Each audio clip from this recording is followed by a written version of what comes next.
கிட்டத்தட்ட ஒரு 200-250 பேரை காப்பாற்றினதில் பாரத பிரியன் ஒரு முக்கியமான ரோல் ப்ளே பண்ணியிருக்காரு. அதில் 2023 சென்னை, அது இம்மீடியட்டாக அடுத்த ஃப்ளட்டுக்கு தூத்துக்குடி அதே வருஷம் அதே மாதம் வந்துச்சு. இந்த 2 ஆப்ரேஷன்லேயே இருந்திருக்காரு. தூத்துக்குடி அந்த ஸ்ரீ வைகுண்டம் போன டீம்லலாம் இவர் இருந்தார். பேரண்ட்ஸ்கிட்ட இருந்து தான் வந்தது.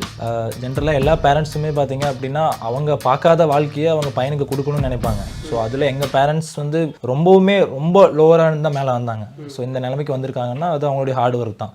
ஸோ அதுக்கு நம்ம ஒரு சிக்னேச்சர் போடணும், அதிலிருந்து கொஞ்சம் மேலே வரணும். ஸோ அப்படிங்கிற அதுதான் ஃபர்ஸ்ட் மோட்டிவேஷன். ஸோ அதுக்கப்புறம் தான் ஆர்மியில் ஜாயின் பண்ணணும், யூனிஃபார்ம் சர்வீஸில் போகணும். அப்படி அந்த பாயிண்ட் எப்போ வந்துச்சு? இப்போது நம்ம ஆர்மி ஆஃபீஸராக போகணும், ஃபஸ்ட்டு யூனிஃபார்ம் சர்வீஸில் போகணும் அப்படின்னு சொல்லிட்டு 10th 11th அந்த ஸ்டேஜ்லேயே ஓகே நம்ம போனால் ஒரு யூனிஃபார்ம் சர்வீசஸுக்கு போகணும் அப்படின்னு ஆயிடுச்சு. ஸோ இனிஷியலாக ஓகே யூபிஎஸ்சி நம்ம ட்ரை பண்ணலாம் அப்படிங்கிற மாதிரி ஒரு ஐடியா இருந்தது. ஸோ அதுக்கப்புறம் நான் படித்தது பார்த்தீங்கன்னா சூலூர், கோயம்புத்தூர் சூலூரில்.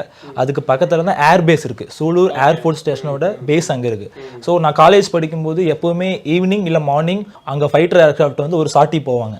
ஸோ அங்கிருந்து ஆரம்பிச்சு தான் ஓகே இனிஷியலாக நம்ம ஏர்ஃபோர்ஸில் ஒரு பைலட்டாக போகணும் அப்படின்னு ஒரு ஆசை இருந்தது. ஸோ அதுக்கப்புறம் இதை படிக்க ஆரம்பித்ததுக்கப்புறம் ஆர்மி, நேவி, ஏர்ஃபோர்ஸ் அதோட ஆஃபீஸஸோட என்ட்ரி எனக்கு தெரிய ஆரம்பிச்சது. நம்ம லீடர் வந்து எந்த ஒரு துறையிலும் ஆகலாம், பட் ஒரு பெஸ்ட் லீடராக அப்படின்னா அது ஆர்மி, நேவி, ஏர்ஃபோர்ஸ் இந்த 3 இதில் ஆக முடியும் அப்படிங்கிற ஒரு ஐடியா வந்தது. ஸோ அதுக்கப்புறம் தான் ஏன் ஏர்ஃபோர்ஸுக்கு மட்டும் ட்ரை பண்ணணும், ஏர்ஃபோர்ஸ், நேவி, ஆர்மி 3த்துக்குமே ட்ரை பண்ணலாம் அப்படின்னு சொல்லிட்டு அதிகாரி ஆஃபீஸர்ஸ் என்ட்ரிக்கு நான் ட்ரை பண்ண ஆரம்பித்தேன். 23ல் ட்ரை பண்ண ஆரம்பித்தேன்.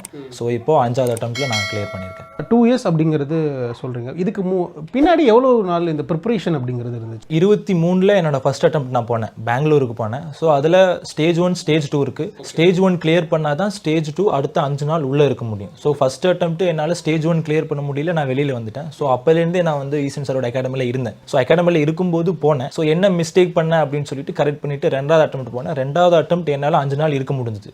ஸோ 22ல் காலேஜ் முடிச்சுட்டு சென்னையில் ஒரு 6 மாதம் இன்டர்னாக ஒர்க் பண்ணேன். ஸோ அதுக்கப்புறம் ஓகே ஒரு 1 year வந்து நம்ம ஃபுல்லாக இதுக்கே ஸ்பெண்ட் பண்ணலாம் அப்படின்னு சொல்லிட்டு அகாடமியில் ஜாயின் பண்ணி 1 year இதுக்கு மட்டுமே ஸ்பெசிஃபிக்காக ஹார்ட் ஒர்க் பண்ணி ஒரு 3 attempts போனேன். ஸோ 3 attemptலேயும் கிளியர் பண்ண முடியல. ஸோ அதுக்கப்புறம் 24 ஸ்டார்டிங்கில் பெங்களூரில் ஒரு ஐடி ஒர்க் ஜாயின் பண்ணிட்டேன். ஸோ ஓகே நம்ம ஏதாவது ஒரு ஃபேமிலிக்கு ஒரு கான்ட்ரிபியூஷன் கொடுக்கணும் அப்படின்னு சொல்லிட்டு ஒரு ஐடி ஒர்க் ஜாயின் பண்ணிட்டேன். ஸோ 1 year அங்கே தான் இருந்தேன். ஃபேமிலியில் எக்ஸ்பெக்டேஷன் இருந்துச்சா? அது வந்து ஃபினான்ஷியலி அவங்க மனசுக்குள்ளே இருந்தாலும் அவங்க வெளியில் சொல்ல மாட்டாங்க. ஸோ அவங்கள பொறுத்த வரைக்கும் நீ ட்ரை பண்ணு, இன்னொன்று உனக்கு எத்தனை வருஷம் இது வரைக்கும் நான் காலேஜ் முடிச்சிட்டேன். எங்கள் அப்பாவோ அம்மாவோ என்கிட்ட வந்து நான் சென்னையில் 7 மாதம் இன்டர்னாக இருந்தேன். ஸோ அப்போ கூட வாங்குகிற சேலரி என்னோட பிஜிக்கே கரெக்டாக இருக்கும். ஸோ எவ்வளோ வாங்குற, எவ்வளோ சம்பளம் வாங்குற, எவ்வளோ எதுவுமே கேட்டதில்லை. இப்போ வரைக்கும் நான் பெங்களூரில் இருக்கும்போதும் சரி, சென்னையில் இருக்கும்போது சரி, நீ எவ்வளோ சம்பளம் வாங்குற, மொத்தமாக எவ்வளோ ஆகுது, நீ எவ்வளோ ஸ்பெண்ட் பண்ணுறாங்க, எதுவுமே என்கிட்ட கேட்டது கிடையாது. ஸோ நான் சம்பளம் வாங்கும்போது கூட மாதம் எண்டு வந்துச்சு அப்படின்னா 2 பேரும் என்கிட்ட கேட்பாங்க ஏதாவது காசு செலவுக்கு வேணுமா அப்படின்னு சொல்லிட்டு. ஈவன் தான் நான் சம்பளம் வாங்கும்போது கூட. ஸோ வீட்டில் இருந்து ஒரு பிரச்சனையும் கிடையாது.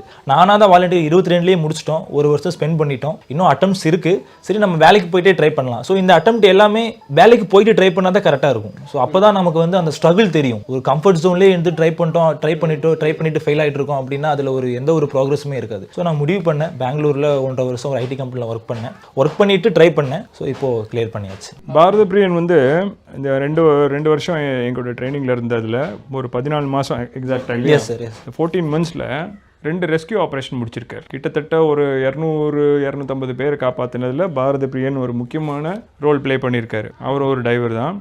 டைவர்னா தண்ணி கடியில் போகக்கூடியவங்க. அதில் 2023 சென்னை, அது இம்மீடியட்டாக அடுத்த ஃப்ளட்டுக்கு தூத்துக்குடி அதே வருஷம் அதே மாதம் வந்துச்சு. இந்த 2 ஆப்ரேஷன்லேயே இருந்திருக்காரு. தூத்துக்குடி அந்த ஸ்ரீ வைகுண்டம் போன டீம்லலாம் இவர் இருந்தார். அந்த ட்ரெயின் மாட்டுச்சு இல்லையா, அதில் இருந்தார். இந்த 2 ஆப்ரேஷன்லையும் நான் அப்சர்வ் பண்ணது என்னன்னா, இவரோட மெயின் வேலை பார்த்தீங்கன்னா செயின்சா தான். செயின்சா ஆப்ரேட்டர் இவர். எங்கெல்லாம் அப்ஸ்ட்ரக்ஷன் இருக்கும், மரம் விழுந்திருக்கு, எதாக இருந்தாலும் டக்குன்னு செயின்சா ஆப்ரேட் பண்ணது 2 பேர். ஒன்று சிபிராஜ், இன்னொன்று பாரத பிரியன். சிபிராஜ் வந்து இன்னைக்கு விமானப்படையில் அதிகாரி, பாரத பிரியன் கடற்படை ஆக்சுவலாக.